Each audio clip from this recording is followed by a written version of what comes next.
حضرت ابو ہریرہ رضی اللہ عنہ کہتے ہیں کہ لوگ کہتے ہیں کہ ابو ہریرہ رضی اللہ عنہ بہت حدیثیں بیان کرتے ہیں،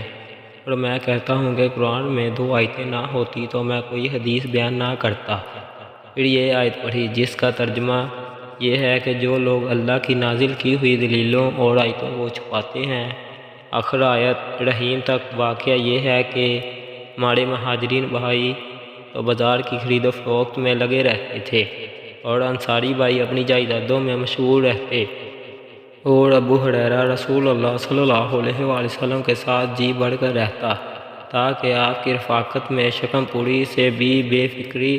رہے، اور ان مجلسوں میں حاضر رہتا جن مجلسوں میں دوسرے حاضر نہ ہوتے، اور وہ باتیں محفوظ رکھتا جو دوسرے محفوظ نہیں رکھ سکتے تھے۔